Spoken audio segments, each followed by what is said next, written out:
Il a tout juste 23 ans et il a été propulsé par Marine Le Pen, tête de liste du Rassemblement national, ex-Front National, aux élections européennes qui auront lieu le 26 mai. Jordan Bardella est notre invité. Bonsoir. Bonsoir. Soyez le bienvenu sur TV5 Monde. Commençons par l'actualité en France. Alexandre Benalla, je le disais, va passer sa deuxième nuit à la prison de la Santé à Paris. Au fond, on s'aperçoit qu'il n'est pas protégé, contrairement à ce que disent certaines et certains.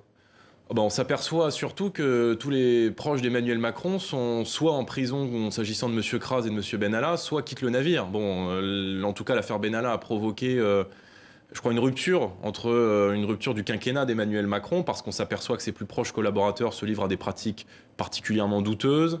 Moi, je me réjouis du travail qui a été fait par le Sénat, qui a vraiment joué son rôle là de contrôle de l'exécutif, qui a poussé son enquête jusqu'au bout, contrairement à la présidente de la commission de l'Assemblée nationale, qui était membre de La République En Marche. Donc je crois qu'en fait, M. Benalla, si vous voulez, c'était pas simplement le porteur de bagages dont nous parlait M. Castaner au mois de juillet.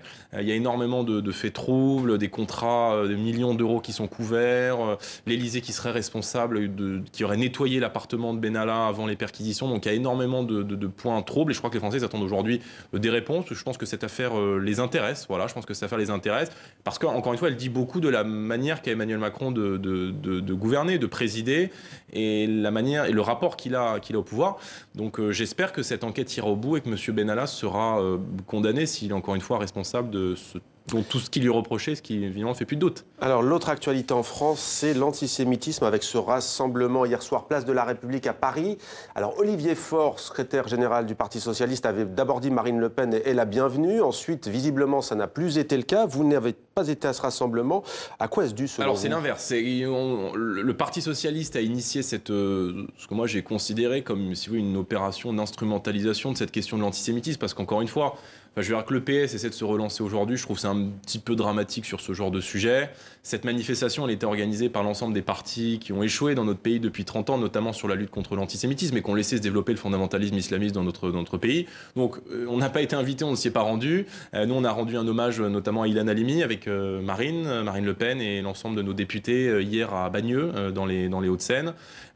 Et Marine Le Pen était la première, déjà dès 2010, à pointer du doigt ces nombreux quartiers dans notre pays où il ne fait ni bon d'être juif, d'être homosexuel, d'être une femme, ou même tout simplement d'être français ou d'être blanc. Le site Vierge juif profané hier, c'était pas en banlieue pour le coup. C'est apparemment des autonomistes alsaciens. Écoutez, on sait pas. Moi, j'ai retrouvé une dépêche de vos. En tout cas, c'est pas une cité, c'est une dépêche de vos confrères de l'AFP qui date de 2014. Il y a eu des mouvements pro-palestiniens en 2014, et dans ces mouvements pro-palestiniens, on avait vu à République, on avait vu des croix gammées sur le monument de la place de la République. Donc on ne sait pas. Mais si vous voulez, les 11 morts de Français de confession juive depuis maintenant un certain nombre d'années sont quand même le fait du fondamentalisme islamiste. Voilà, Ilan Halimi, Mera, l'hypercacher.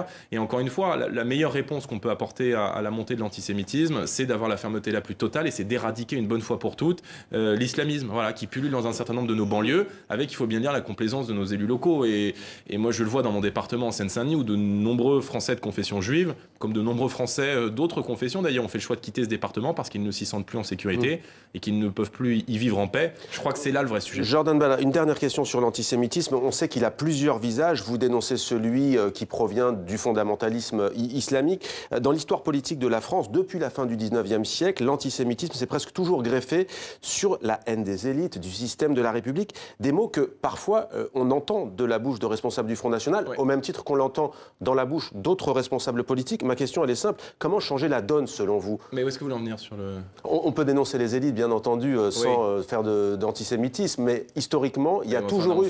En fait, on ne sait pas qui sont les élites, on ne sait pas qui est le système. C'est ça aussi, parfois, qui crée un certain trouble. Non, je crois que on a le droit de critiquer, les élites, et les gens qui nous dirigent depuis 40 ans sont tombés dans l'antisémitisme. Je crois que vous faites un raccourci un peu court, mais si vous voulez, nous, on a toujours été très clair sur ce sujet. Il y a un antisémitisme qui, je le crois, sur le président Macron, il y a eu des caricatures sur la finance ou autre, il y a eu des caricatures douteuses au départ. Je ne sonde pas les cœurs et les reins.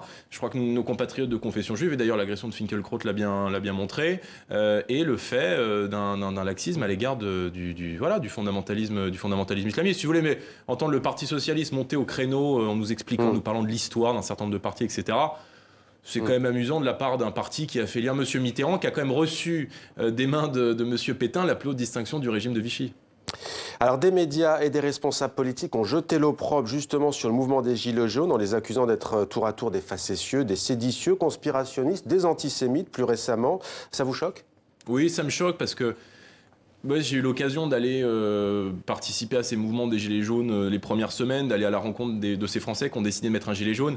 Et je crois que 99% de nos compatriotes qui ont du mal à boucler les fins de mois, qui n'en peuvent plus de la fiscalité écrasante, des normes administratives à tout va s'agissant des chefs d'entreprise, des mères de famille qui manquent parfois 10-15 euros pour finir le mois, l'ont fait de manière totalement pacifique et ont mis ce gilet jaune pour exprimer un mouvement de colère. Donc oui, il y a eu des dérives, oui, des milices d'extrême gauche, des milices violentes, et peu importe le bord d'ailleurs, moi je les condamne dans tous les cas, viennent essayer de pourrir les mouvements sociaux, de les récupérer pour en discréditer les revendications. Je dirais que ça s'est vu sur un certain nombre de mouvements sociaux, pas seulement sur le mouvement des Gilets jaunes, et c'est regrettable. Maintenant, il y a quand même une souffrance dans le pays aujourd'hui. Il y a de plus en plus de Français qui ont du mal à boucler les fins de mois. Justement, Jordan Bardella, vous avez dit un jour, dites-moi si je me trompe, que vous représentiez d'une certaine manière la fibre sociale du Front National, de par vos origines sociales justement. Pourquoi votre parti s'oppose à l'augmentation du SMIC? Pourquoi est-ce que, comme le demandent les Gilets jaunes, ne pas le porter à 1 300 euros? Vous n'êtes pas au pouvoir, mais pourquoi ne pas soutenir cette proposition? Parce qu'en fait, on a trouvé un meilleur système que l'augmentation du SMIC, parce que si vous augmentez le SMIC, en fait, ce sont les chefs d'entreprise qui vont le payer. Et nous, on avait trouvé un autre système pendant l'élection présidentielle, qui était d'augmenter tous les bas salaires par la prise en charge de la part salariale des cotisations sociales, ce qui permettait en fait de faire prendre par la puissance publique et non par les chefs d'entreprise l'augmentation des bas salaires, ce qui était quand même un bon consensus.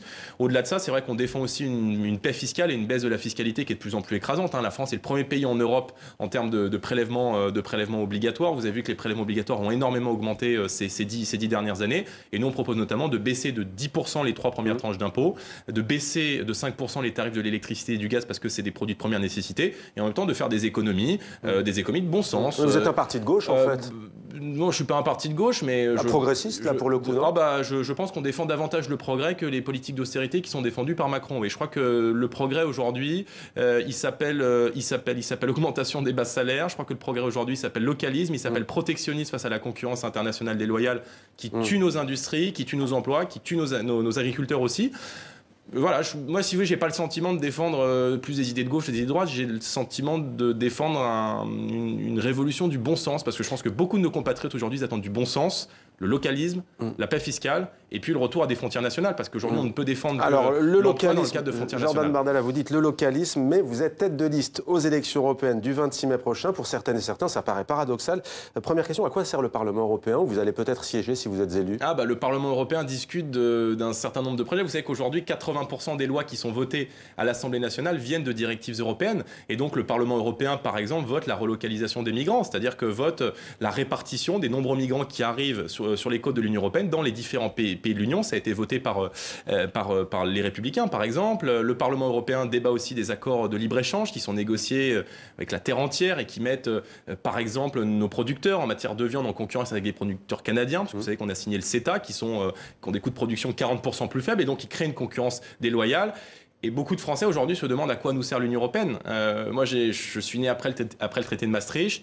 Je n'ai connu qu'une France, une Europe avec un chômage de masse, avec une précarité endémique, alors avec une menace terroriste aussi. Vos propositions économiques, Jordan Bardella? Le problème, c'est qu'on a transféré aujourd'hui le pouvoir à Bruxelles. Voilà, donc il faut récupérer le pouvoir. Et nous, on défend aujourd'hui cette grande Europe des nations, où chaque pays est maître dans la maîtrise de son budget, parce qu'aujourd'hui, pour faire valider le budget, il faut demander à la Commission européenne si elle est d'accord, qui est maître dans la maîtrise de sa politique migratoire, qui est maître dans ses accords économiques. Et ça, c'est ce grand projet qu'on défend. On le défend en France, mais ça, aussi c'est la vision globale. Ça, c'est la vision globale. On a compris que vous n'étiez pas pour une Europe fédérale, mais pour une Europe des nations. Arrivent aussi au pouvoir dans un certain nombre de pays. Mais économiquement, si vous devez nous donner une mesure sur l'économie, qu'est-ce que vous prôneriez aujourd'hui? On a beaucoup dit que Marine Le Pen avait perdu, par exemple, parce qu'il y a une cacophonie sur la zone euro. On reste, on sort. Ça a beaucoup fait peur, dit-on, aux retraités en France. Quelle est votre position aujourd'hui sur l'euro? Je vous l'ai dit, vous voulez une mesure économique très claire. Au niveau national, on défend la baisse de la fiscalité, que ce soit sur les entreprises ou sur les ménages, parce que nos compatriotes n'en peuvent plus, que ce soit les familles précaires, les familles on garde l'euro, la France garde l'euro, les chefs d'entreprise, et enfin à l'échelle européenne, on se bat contre les traités de libre-échange qui, encore une fois, créent une concurrence terrible avec nos travailleurs. Sur l'euro, on était très clair. Si vous voulez, pendant de nombreuses années, on a dit qu'on n'avait pas d'autre choix que de se soumettre ou de sortir de l'euro, et de l'Union européenne notamment. Or, nos alliés sont arrivés au pouvoir dans dans un certain nombre de pays. Je pense à M. Salvini en Italie, je pense à nos alliés du FPÖ en Autriche. Et donc demain, on rediscutera de la gouvernance de la zone euro. Parce qu'il faut être très clair, on a avancé cette mesure de la sortie de l'euro qui n'a pas convaincu les Français. Les Français n'ont pas souhaité sortir de l'euro. Et donc on est pragmatique. Voilà, on a entendu aujourd'hui ce qu'ils souhaitaient faire. Et demain, avec nos alliés, on rediscutera de la gouvernance de la zone euro. La BCE aujourd'hui a comme objectif exclusif, si vous voulez, de lutter contre l'inflation. Peut-être que demain, elle pourrait avoir comme objectif principal de lutter contre le chômage. Alors demain, pour le 7e jeudi consécutif, Jordan Bardella, des élèves, ils sont écoliers, ils sont collégiens, lycéens en Belgique, vont manifester pour défendre le climat. Ils demandent à leurs dirigeants de prendre des mesures. Vous, que préconisez-vous en termes de protection de l'environnement ? Alors, pardon d'y revenir, j'ai commencé à le développer, mais si vous voulez, je m'amuse toujours de voir la contradiction, notamment des Verts en France, qui en même temps défendent l'ouverture totale de nos frontières et en même temps veulent défendre l'écologie. Moi, je pense que pour défendre l'environnement, il faut des frontières nationales. Voilà. Et on peut pas, si vous voulez... Pourquoi Parce qu'on peut pas négocier. Parce que, si vous voulez, ce modèle qui consiste à les faire fabriquer à l'autre bout du monde pour ensuite consommer à côté de chez nous, ce modèle ne marche pas et il est nuisible. Enfin, je veux dire, on nous a beaucoup parlé de la taxe carbone pour pénaliser, qui visait notamment à pénaliser nos automobilistes. Vous savez qu'un cargo de fret maritime en termes d'émissions de particules fines équivaut à l'intégralité du parc automobile français. Et donc, il y a des choix à faire. Et si vous voulez, on ne peut pas être pour la mondialisation sauvage et en même temps pour l'écologie. L'écologie, c'est du localisme, c'est du bon sens. Il faut aujourd'hui, nous, on défend le patriotisme économique. On défend par exemple le fait que dans nos écoles, dans nos collèges, dans nos lycées, les pommes qui soient consommées, la viande qui soit consommée proviennent directement de producteurs locaux, régionaux ou de producteurs nationaux avant d'aller les chercher à l'autre bout du monde. Et donc ça sous-entend l'arrêt des traités de libre-échange, ça sous-entend le protectionnisme et également le patriotisme économique. Une dernière question pour finir. Est-ce que le prochain candidat à la présidentielle en France, je ne parle pas de 2022, ni même de 2027, mais est-ce que le prochain qui ne portera pas le nom Le Pen portera le nom Bardella ? Alors ça, je ne sais pas. Moi, je suis candidat à ces élections européennes. Je vais former un binôme avec Marine Le Pen, qui aussi sera dans son rôle de chef de parti. Vous savez, 2022, c'est encore loin. J'espère que... Ah, vous avez cité quand même 2022. C'est encore loin, mais j'espère que Marine Le Pen sera candidate parce que je pense qu'elle porte l'espoir de millions de Français. Et les sondages démontrent, contrairement à ce que beaucoup ont essayé de faire croire, que nous ne sommes pas morts, bien au contraire. Vous êtes en tête aux européennes. Merci beaucoup d'avoir été notre invité, Jordan Bardella.